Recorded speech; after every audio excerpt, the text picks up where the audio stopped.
alunos, tudo bem com vocês? Espero que todos vocês estejam bem. Vamos para a nossa videoaula de hoje e vamos dar continuidade ao nosso assunto, capítulo 3, povos do Oriente Médio, que nós vamos destacar os povos fenícios, o povo do mar, excelentes navegadores, que eu trouxe aí a imagem que faz jus para introduzir o nosso tema. Mas antes da gente adentrar, de irmos para os nossos slides, eu gostaria de reforçar a importância de vocês serem vacinados. Digam sim à vacina. Vacina salva vidas.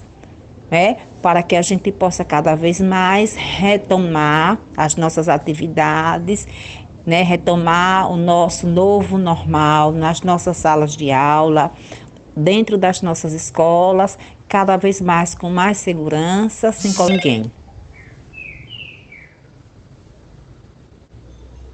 Então, agora nós iremos para os nossos slides. Reforço o quanto é importante que vocês digam sim à vacina. A vacina salva vidas. Espero que os pais de vocês autorizem vocês a serem imunizados, a serem vacinados.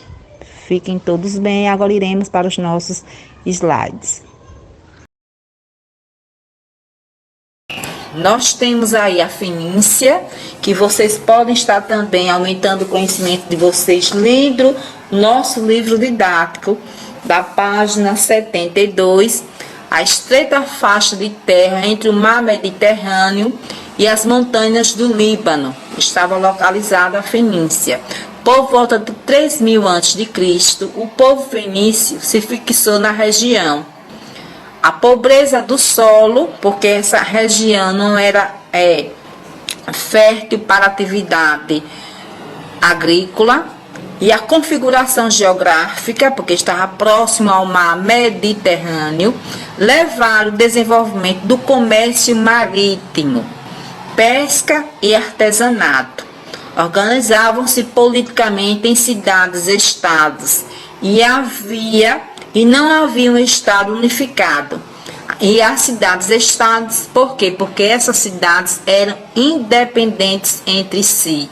Uma não dependia da outra. Elas tinham autonomia comercial, política.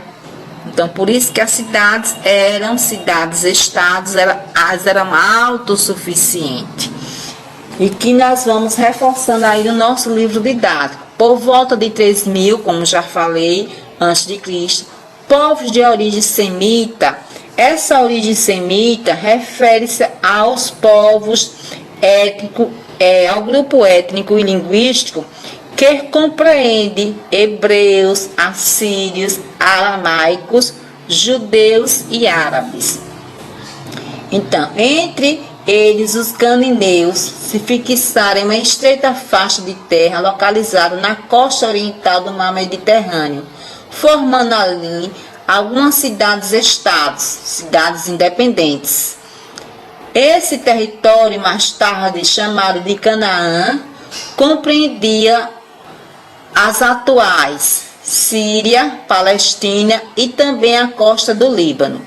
Os fenícios são descendentes desses povos semitas. Para formar sua civilização, souberam aproveitar as poucas áreas férteis do território para o cultivo agrícola, além do desenvolvimento de atividades ligadas ao mar, como a pesca e o comércio com povos vizinhos. Aí vocês podem observar aí no mapa da página 72. Vamos ver aí o mapa que está localizando aí as atividades, os produtos que esses povos comercializavam. Também existe a questão da prática da escravização, escravos, cerâmica, cereais, metalurgia, vidros, papiro, sal, peixe, marfim, ouro, prata, cobre, estanho, chumbo e madeira. Que aí vocês estão vendo as rotas comerciais, cidades fenícias, principais colônias e áreas de expansão comercial fenícia, áreas com que ele se comercializava. Aqui eles comercializavam muito também com o Egito. Aí nós estamos vendo os filhos do mar, como eu já falei, porque uma das principais atividades, por conta das terras não muito férteis para a atividade agrícola, eles desenvolveram o que? O comércio com o mar, a arte de navegar, de comercializar pelo mar Mediterrâneo.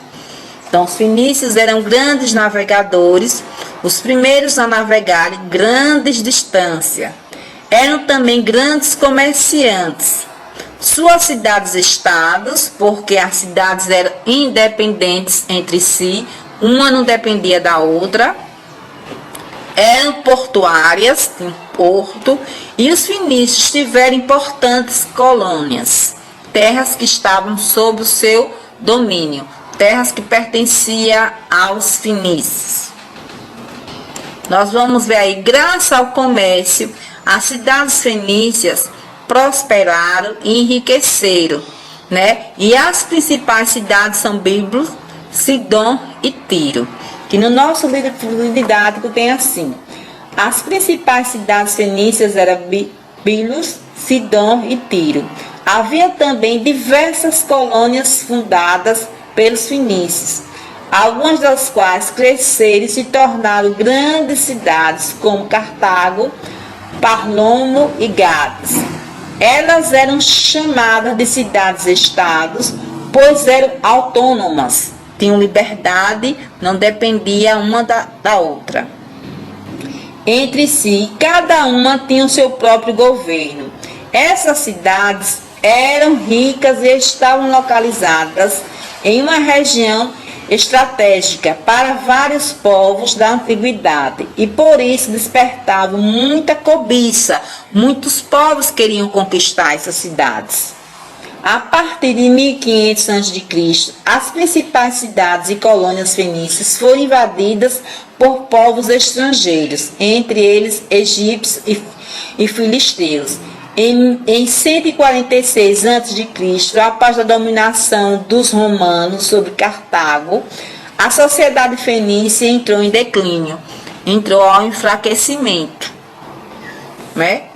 Vocês estão observando aí a imagem dos povos fenícios, a questão das embarcações e do comércio também. Aí nós vamos ver o alfabeto da Fenícia para o mundo. Por volta de 1000 a.C., os fenícios criaram um alfabeto que tornou a escrita mais simples, pois eles representavam apenas os sons, mais simples do que os hieroglifos dos povos egípcios e a escrita cuneiforme dos povos sumérios. Então, eles desenvolveram também pela questão das necessidades comerciais, pela necessidade também da comunicação entre os povos e também pelas práticas da religião. Foi possível que os fenícios desenvolvessem o alfabeto fenício, que do alfabeto fenício resulta o nosso alfabeto, que vai ser aperfeiçoado pelo povo grego, pelos gregos, que depois vai, surgiu o nosso alfabeto que nós conhecemos hoje, que as letras que são símbolos têm um som. Então, aí no nosso livro didático, página 73, as relações comerciais fenícias promoveram, além de troca de mercadorias, um intenso intercâmbio cultural. Intercâmbio quer dizer uma intensa comunicação dos povos fenícios com outros povos. Entre os povos antigos, foi nesse contexto que o alfabeto fonético, desenvolvido pelos fenícios por volta de 1000 a.C., difundiu-se em muitos lugares do mundo antigo, servindo de base para o alfabeto de vários povos. Por volta de 1000 a.C., os fenícios transformaram alguns ideogramas em sistema mais simplificado de escrita. As escritas são mais utilizadas na época era a egípcia, hieroglíficos, e a mesopotâmica, cuneiforme. No entanto, era um sistema bastante complexo, difíceis, e seu uso geralmente era limitado a sacerdotes, os líderes religiosos ou os escribas, as pessoas que sabiam ler e escrever. Escrever era sinônimo de privilégio e poder, que nem poucos sabiam ler e escrever. O alfabeto foi uma das maiores invenções da humanidade. A grande inovação fenícia para o seu desenvolvimento foi a utilização de sinais que representavam apenas os sons, o que deu origem ao alfabeto fonético, como o nosso, que vocês podem estar relendo na página 73. Aí nós temos aí, o alfabeto era formado por cerca de 22 sinais que simbolizavam os sons das consoantes. E rapidamente esses sinais começaram a ser difundidos entre os povos antigos. Difundidos quer dizer divulgados, se expandiu para os povos antigos. Vocês estão observando aí a imagem, que também vocês podem ver as imagens, as representações no nosso livro didático, página 73. Continuando ainda sobre o alfabeto, os gregos foram um dos povos que adotaram o alfabeto fenício e por volta de 800 a.C. inseriram nele as vogais, porque os fenícios já tinham inserido as consoantes, os gregos vão inserir as vogais. O alfabeto fenício deu origem direta ou indiretamente a grande parte dos alfabetos utilizados pelos povos da atualidade, inclusive o nosso alfabeto. Os falantes da língua portuguesa, por exemplo, como nós, escrevem utilizando as letras do alfabeto latino, criada pelos romanos como base do alfabeto grego.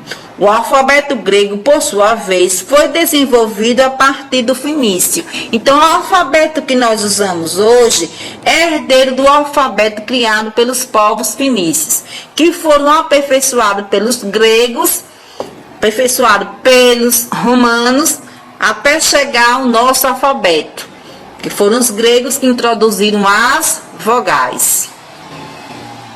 Aí nós vamos ver a religião, que vocês podem estar vendo também no nosso livro didático sobre a religião fenícia, na página 75. Voltado para o culto das forças da natureza e dos astros, como o sol e a lua. Os povos fenícios também eram povos politeístas, acreditavam em vários deuses e os deuses voltados para os fenômenos da natureza. Os rituais religiosos eram feitos ao ar livre, incluíam sacrifícios de animais e de seres humanos. Eles achavam que os sacrifícios ajudavam a acalmar a ira dos deuses. Adoravam várias divindades, vários deuses, que estavam ligadas a um deus principal chamado El. Então, aqui no nosso livro didático, reforçando, a religião fenícia era politeísta, ou seja, acreditava em vários deuses, muitos, vários.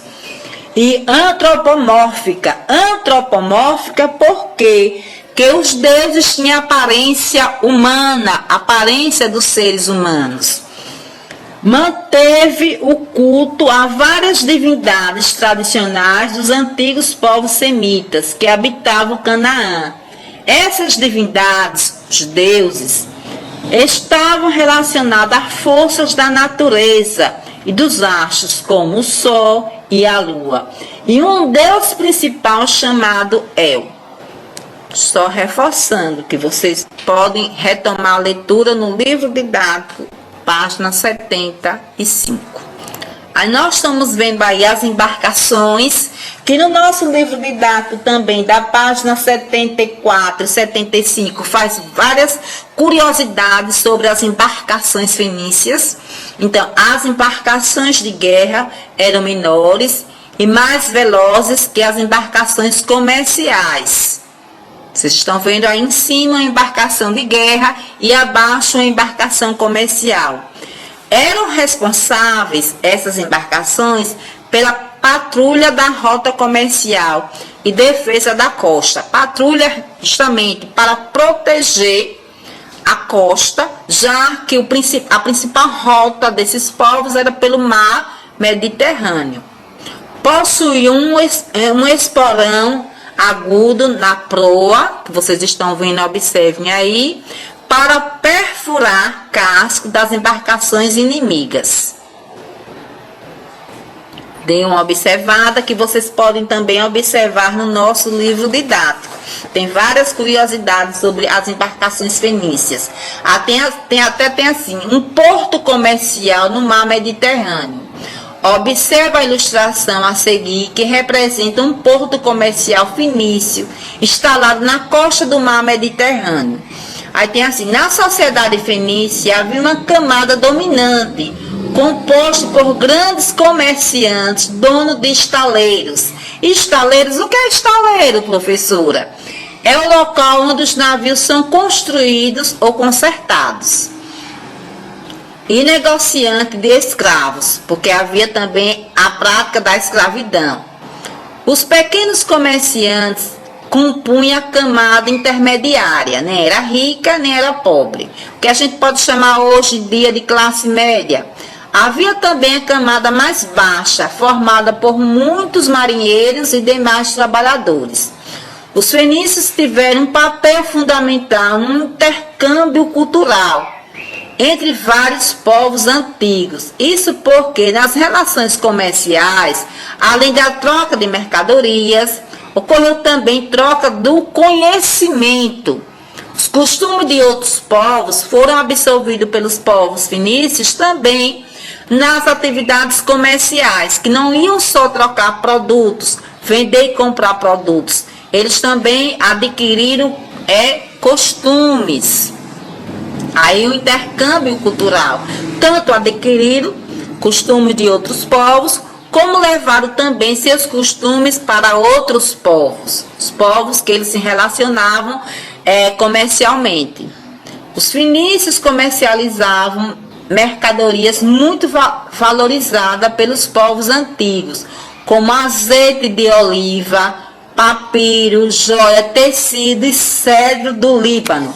Cedro do Líbano, o que é isso, professora? É madeira. O cedro do Líbano era uma mercadoria muito valiosa, pois sua madeira de alta qualidade podia ser usada em vários tipos de construção. Ela teve importância significativa para a sociedade fenícia. Muitos procuraram por outros povos, como os egípcios. Era comercializado e transportado via mar Mediterrâneo. Esse transporte só foi possível por conta da existência das embarcações fenícias, fabricadas também com madeira do cedro. Desde então, o cedro se tornou símbolo desta sociedade, símbolo dos povos fenícios. O seu significado se estendeu em 1861, quando o Líbano ainda era parte do Império Turco-Otomano, passou a fazer parte de sua bandeira. O cedro é, pois, parte da identidade do Líbano, assim como fora para os fenícios. O Líbano é um dos países que está localizado na região que estava localizada a Fenícia, os povos fenícios. Vamos ver aí, reforçando aí na sociedade fenícia havia uma camada dominante composta por grandes comerciantes, donos de estaleiros. Estaleiros é o local onde se fabrica e se conserta navios, e negociantes de escravos, os traficantes de escravos, porque havia a prática da escravidão. Os pequenos comerciantes compunham uma camada intermediária, que não era rica nem era pobre, que a gente pode relacionar a classe média hoje. Havia também uma grande quantidade de pessoas pobres, como os operários e os marinheiros, e os escravizados, que não tinham direito algum, já uma vez por conta de serem escravizados. Hábeis artesãos confecção de armas, joias, cerâmica, objetos de vidro transparente e colorido. Vocês já foram na praia e já observaram uma garrafinha que tem algumas praias que tem colorida, com areia colorida, herdeira dos povos fenícios. Os povos fenícios faziam, né, essa questão do vidro transparente e colorido. Tinturaria de tecidos, importação de produtos da Mesopotâmia, Arábia e Ásia Menor. Vocês estão observando uma imagem que faz jus aos povos fenícios. Aí nós temos aí ruínas, algumas construções da sociedade fenícia. Ruínas são restos de construções que eu trouxe para que vocês pudessem observar. Achei interessante. Então, aqui nós vamos retomar a nossa atividade. Que a questão 1, vocês vão produzam um pequeno texto explicando como ocorreu o desenvolvimento da civilização mesopotâmica. Que vocês vão ler, né, o que nós já estudamos aí sobre o capítulo 3, Povos do Oriente Médio. E que vocês vão produzir o texto de vocês. Caprichem na produção do texto. Vocês podem dar um título ao texto de vocês. Caprichem, que eu sei que todos vocês são capazes. Caprichem nos textos. E o 2 tem assim: analise o mapa da página 63. De qual região os mesopotâmicos importavam sílex? E de qual região importavam a esteatita, que quer dizer talco? Com base na análise do mapa, o que é possível saber sobre o comércio mesopotâmico? Que vocês podem dizer que os sílex, observando o mapa, eles importavam de quê? Importavam, quer dizer, eles compravam de onde? Do Egito. E a esteatita, que quer dizer talco, eles importavam de onde? Importavam, quer dizer, eles compravam de qual região? Do Golfo Pérsico. Que para vocês visualizem melhor, no livro didático, na página 63, onde está este mapa. E o que a gente pode dizer do comércio mesopotâmico, que era um comércio que importante, um comércio bem desenvolvido, que os povos mesopotâmicos comercializavam também com outros povos. Tanto eles compravam como vendiam mercadoria a outros povos. Havia um intercâmbio. E esse intercâmbio não só foi um intercâmbio comercial, de compra e venda de mercadoria, foi também um intercâmbio cultural, porque tiveram contato com outros povos que puderam também levar seus costumes a outros povos, para outros povos, assim também como puderam absorver, adquirir costume dos outros povos para a região. As relações comerciais são importantes também, né, para o desenvolvimento econômico, né, se mantém as relações comerciais e houve também um intercâmbio cultural, a troca de costumes entre esses povos.